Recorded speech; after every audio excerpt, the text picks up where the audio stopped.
आज राम जी महाराज भी हमें बता रहे थे कि बचपन में खूब डांट पड़ती थी, कभी स्कूल में पिटाई भी होती थी, गुरुदेव भगवान भी कभी कभी डांटते थे। आप किसी भी योग्य व्यक्तित्व वाले व्यक्ति को देखेंगे, उसके पूर्व की बातें जब पूछेंगे तो उसको किसी ना किसी ने डांटा है, किसी ना किसी ने तराशा है, किसी ना किसी ने उसको खूब जो है उसकी सेवा करी है हाथों से, इसीलिए वो आज ऐसा बन पाया है। अभी कलिकाल में थोड़ा सा बालकों के ऊपर रोष करना बंद कर दिया है। रोष करने की कोई हम आज्ञा नहीं दे रहे हैं आपको, लेकिन कई बार रोष हो जाता है तो आपकी जो प्रतिक्रिया होती है ना, वो बड़ी विचित्र होती है। कई बालक माता पिता से लड़ते हुए पाए जाते हैं, गुरुजन थोड़ा नाराज हो जाएं तो शिष्य उनके पास जाना बंद कर देते हैं। हमारे शास्त्र आज्ञा करते हैं, क्रोधापि देवेन वरेण तुल्यम। बड़े लोगों का क्रोध वरदान के समान होता है। इसलिए बाल्यकाल में या अपने शिष्यत्व में यदि श्रेष्ठ जनों का कभी क्रोध प्राप्त हो जाए ना, तो उसको स्वीकार कीजिए और प्रतीक्षा कीजिए, आज इन्होंने क्रोध किया है और इसको मैंने सहा है, इस क्रोध का फल मुझे कुछ अद्भुत ही मिलेगा। ऐसा देखा जाता है। परीक्षित जी महाराज को 7 दिन में मरने का श्राप लगा है, पर परीक्षित इस भाव से व्याकुल नहीं है, बल्कि उनकी व्याकुलता का कारण यह है कि मेरे पास केवल 7 दिन शेष हैं। इन 7 दिनों में मुझे मुक्ति मिले, मैं अपने जीवन का उद्धार करूं, वो कैसे संभव हो,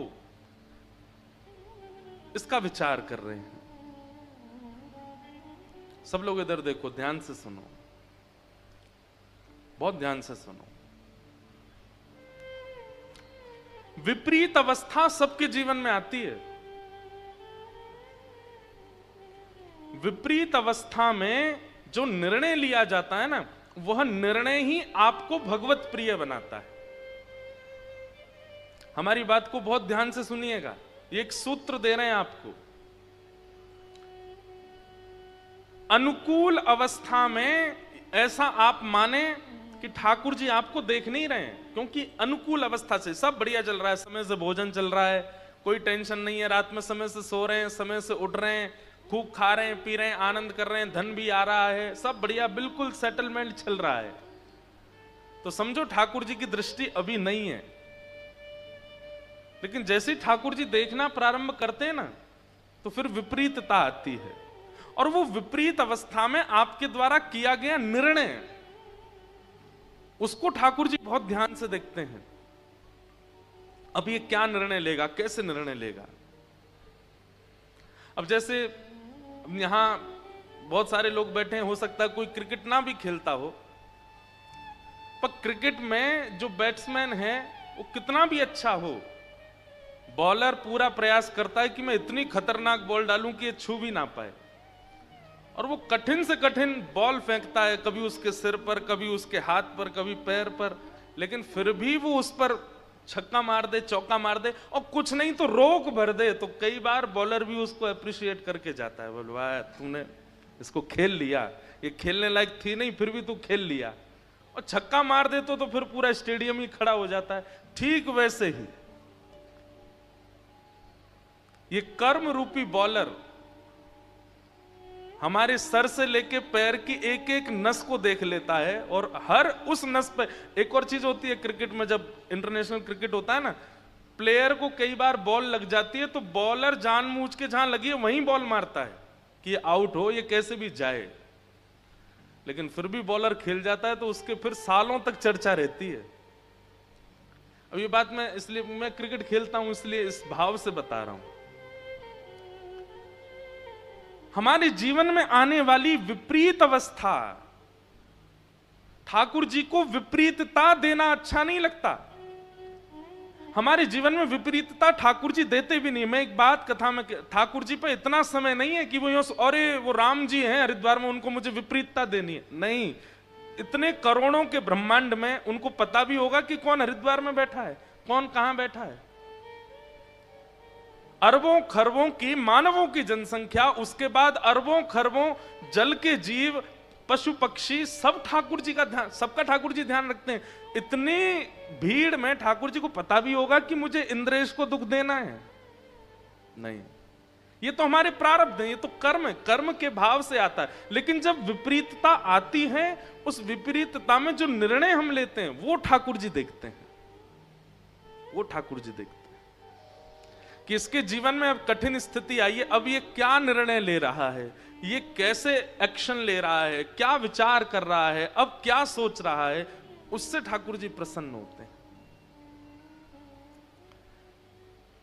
इसलिए विपरीतता जीवन में जब आती है उससे विचलित मत होइए, बल्कि सद्गुरुओं के चरण पकड़ के इन सत्संगों के माध्यम से उस विपरीतता का समाधान ढूंढिए, उसमें एक ऐसा निर्णय लीजिए अब कई लोग होते हैं, विपरीतता सबके जीवन में आती है, पर उसमें जब आप टूट के रोने लगते हो, ठाकुर जी कहते हैं अभी हार गया।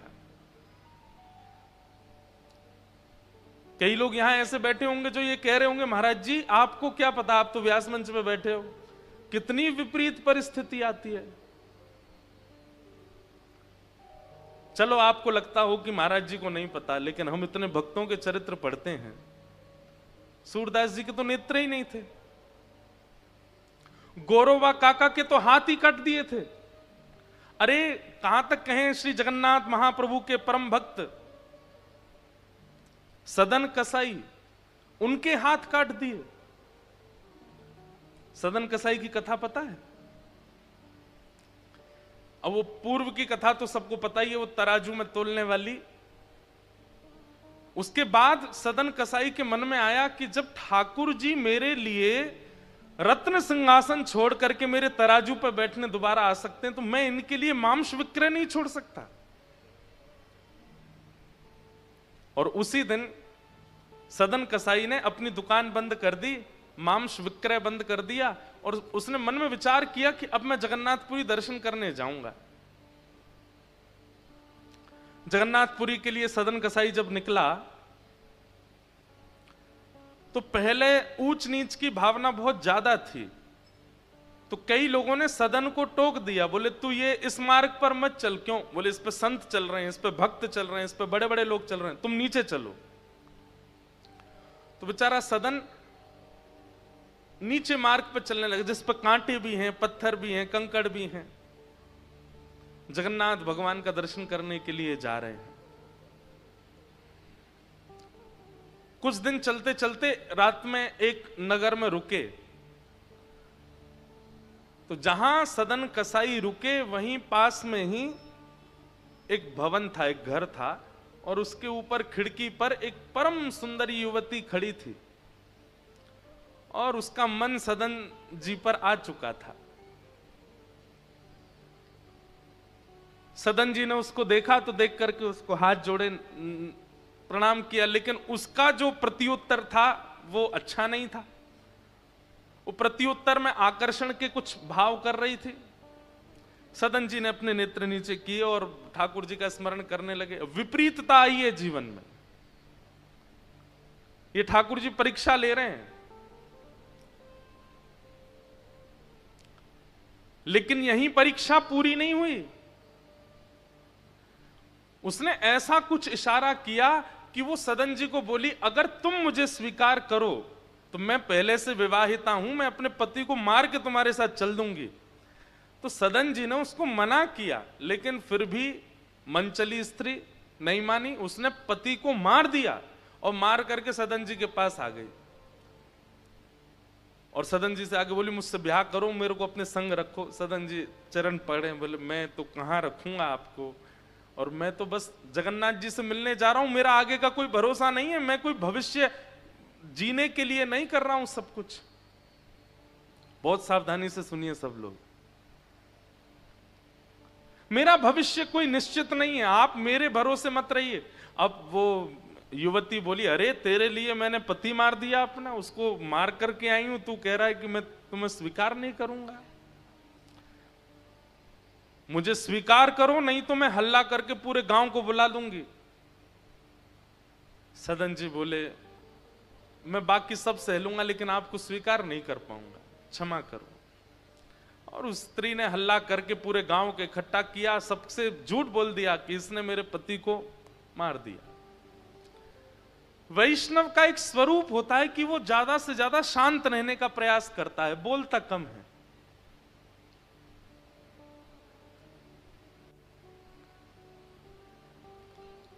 सदन जी को तो ये चिंता लगी थी, अभी कितनी दूर जगन्नाथपुरी है, मुझे चल करके जाना है, मुझे महाप्रभु जगन्नाथ जी का दर्शन करना है।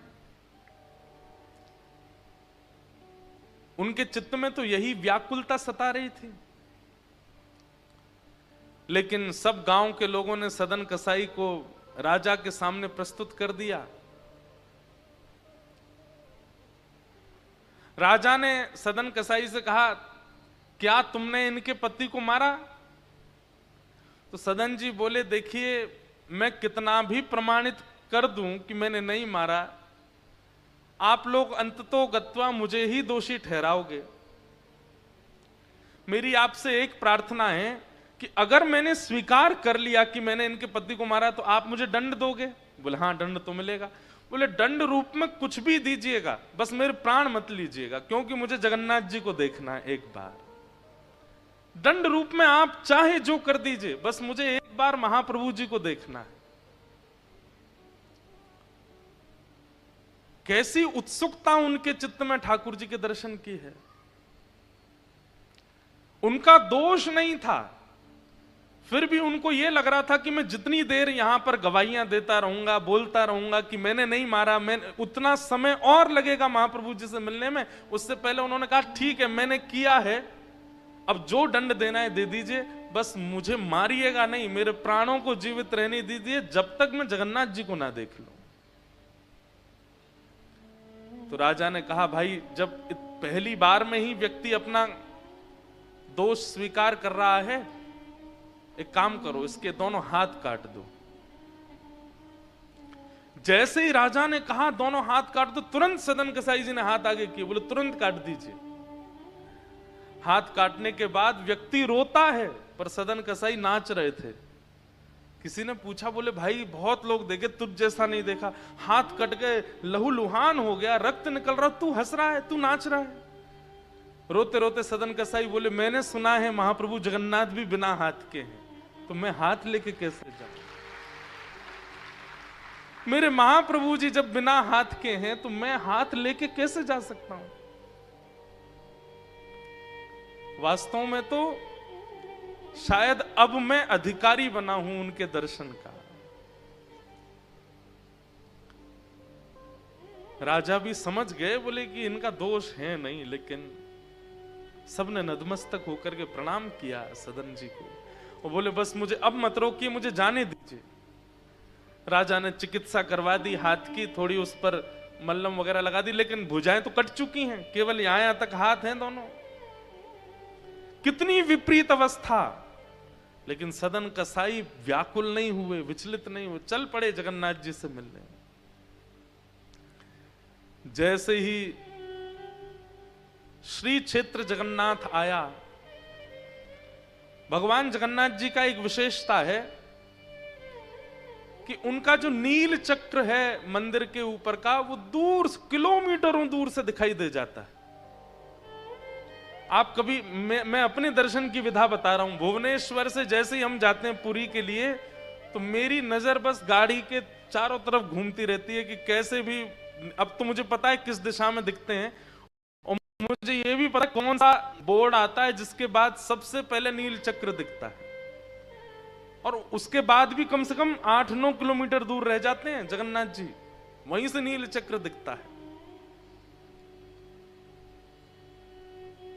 जैसे ही सदन कसाई ने नील चक्र देखा, व्याकुल हो गए। दोनों भुजा नहीं है, बार बार गिर जाते हैं, बड़ी मुश्किल से उठते हैं, लेकिन महाप्रभु जी इतने त्याग में भक्त को कैसे अस्वीकार करें? महाप्रभु जी ने तुरंत अपनी ब्रह्म वेदी पर बैठे बैठे पुजारियों को आज्ञा की, बोले मेरा एक परम भक्त आया है, मेरा एक परम वैष्णव भक्त आया है, मैं उसके दर्शन के लिए बड़ा व्याकुल हो रहा हूं। पुजारी सब बोले भगवान आज्ञा करें, क्या करें? बोले तुरंत पालकी लेके आओ, उसको लेके आओ।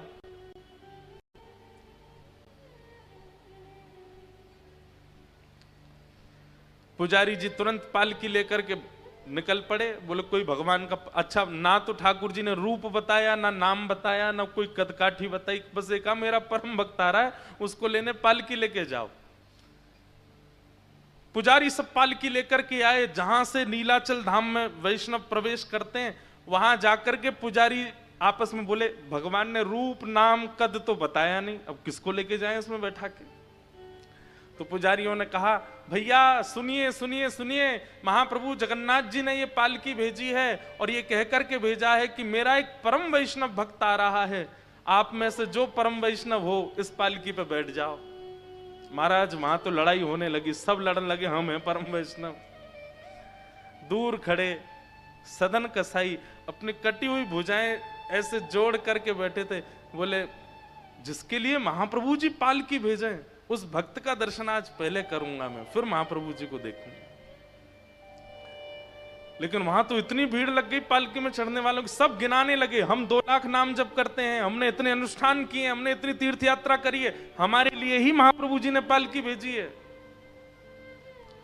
पुजारी बोले ऐसे नहीं भैया, एक बार फिर से जाओ मंदिर में, पूछ के आओ महाप्रभु जी से कौन है, उसका नाम तो बताओ, उसका कुछ तो बताइए। पुजारियों ने जाकर के पूछा, हे महाप्रभु जी, महाप्रभु जगन्नाथ जी तुम लेके नहीं आए उसको? बोले आपने नाम तो बताया नहीं उसका, उसका कुछ तो बताइए, पहचान कैसे होगी कि वो है कौन जिसको लेके आना पालकी में? महाप्रभु जगन्नाथ जी के नेत्र सजल हो गए। बोले जैसा बिना हाथ का मैं हूं वैसा ही वो भी है, उसको लेके आओ, उसको मेरे पास लाओ। पुजारी जब दौड़ करके गए तो देखा दूर बैठे हाथों पे पट्टी लगी है सदन कसाई के, और जैसे ही देखा पालकी ले जाकर के उनके सामने रख दी। बोले कि महाप्रभु जी ने आपके लिए पालकी भेजी। ये सुनकर के इतना रोए सदन कसाई, चरणों में गिर गए, मैं योग्य नहीं हूं, महाप्रभु जी क्यों इतनी कृपा मुझ पर करते हैं? अरे मैं तो कसाई हूं, मैंने कितना मांस काटा है, कितना कुछ मैंने पाप अपने जीवन में किया। अरे दुनिया के लोग तो किसी वस्तु को बेचते हैं तो तराजू पर ईंट रखते हैं, पत्थर रखते हैं, वाट रखते हैं, मैंने तो शालिग्राम रख करके मांस बेचा है, मैं इतना बड़ा पापी, और महाप्रभु जी मेरे लिए पालकी भेजते हैं।